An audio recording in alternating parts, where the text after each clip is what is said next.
Hello friends, welcome to my channel Learning Electronics. In this lecture, we are going to solve third numerical of determination of marginal value of K and frequency of oscillations. The question is find K marginal and frequency of oscillation for 1 plus K divided by S into S square plus 2S plus 2 into S square plus 6S plus 10 is equal to 0. So we have already solved two numericals related to determination of marginal value of K and frequency of sustained oscillations.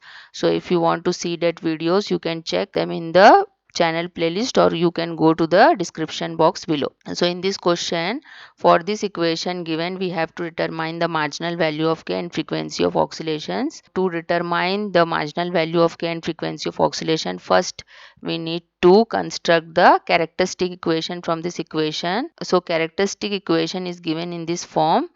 We have to take the LCM of this equation, then we will get S into S square plus 2S plus 2 into S square plus 6S plus 10 plus K is equal to 0. This is the equation we are getting. So when we solve this equation, we will get this type of equation: S to the power 5 plus 8s to the power 4 plus 24s cube plus 32s square plus 20s plus k is equal to 0. So this is our required characteristic equation.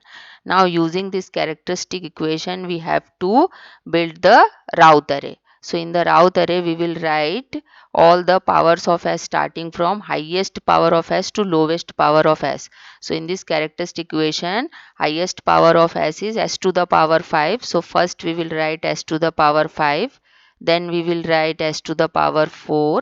Then we will write S to the power 3. Then S to the power 2. Then S to the power 1, and last is S to the power 0 we will write. So in the S to the power 5 we will write all the even coefficients, and in the S to the power 4 row we will write all the odd coefficients. So let us determine the coefficients. First coefficient will be A0, next will be A1, then A2, then A3, then A4, then A5. So in this row of S to the power 5, we have to write all the even coefficients, that is A0, A2, A4. A0 is 1 here, then A2 is 24 here, then A4 is 20 here. Okay, now we will write S to the power 4 row.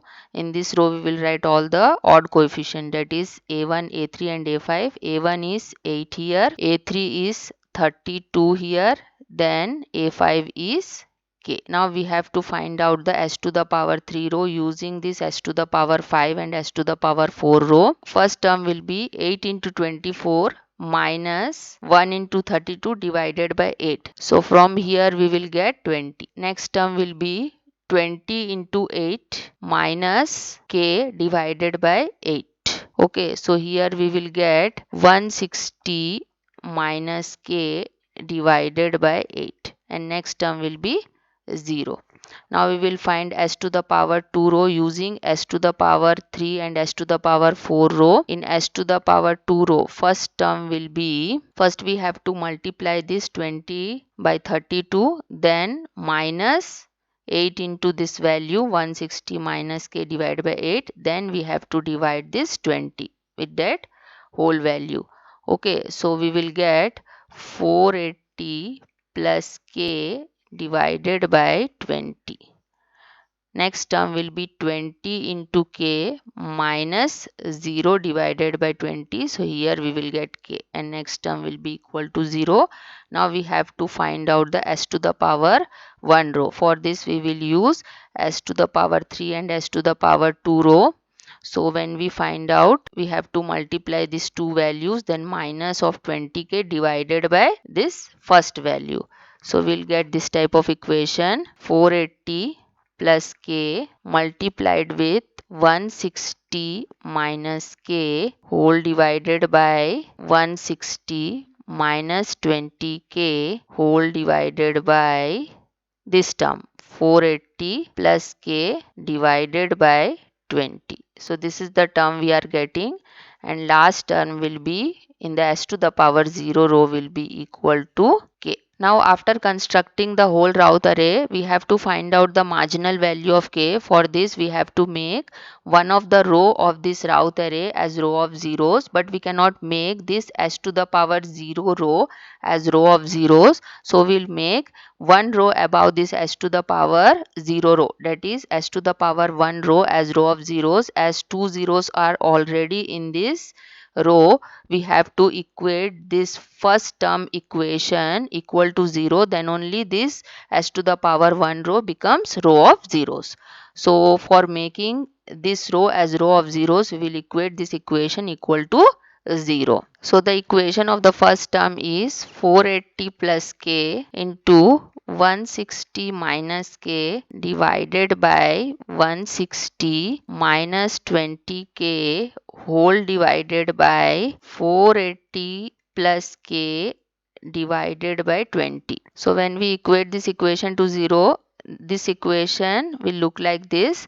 Now we will take the LCM and solve this equation. So we will get this type of equation: 76800 minus 3520k minus k square is equal to 0. Now we will find out the value of k from this equation. We will get two values. One value is positive and one value is negative. So we have to take the positive value. The positive value we are getting, k is equal to plus 21.6845. So this positive value of k is our marginal value of k, which is equal to plus 21.6845. Now using this marginal value of k, we will determine the frequency of oscillations. So again we will take this Routh array. We have equated this s to the power 1 row as row of zeros to find out the marginal value of k. Now we have to take one row above this row of zeros to form the auxiliary equation and to find out the frequency of oscillations. Okay, so above this s to the power 1 row we have s to the power 2 row. So we have to form the auxiliary equation from this row. So we will get auxiliary equation as will be equal to 480 plus k divided by 20 s square plus k is equal to 0. Now we will put value of k, which is marginal value of k. We have to put k is equal to 21.6845. After putting k is equal to 21.6845, we will get auxiliary equation as is equal to s square plus 0.8656 is equal to 0. Now from this equation, we will find out the value of s. So s square will be equal to minus of 0.8656 we will get. So when we find out, we will get two roots. S1 comma 2 is equal to plus minus j 0.9304 we are getting. Now this is the roots of the auxiliary equation we are getting. Now we will compare this equation with the standard equation of roots of characteristic equation, where s is equal to sigma plus minus j omega n. So when we compare both this equation, we will get the frequency of sustained oscillations omega n is equal to 0.9304 radian per seconds. So this is the required value of frequency of oscillations for the question given. So hope you have understood the numerical. Thank you very much for watching, and please do subscribe my channel for more updates.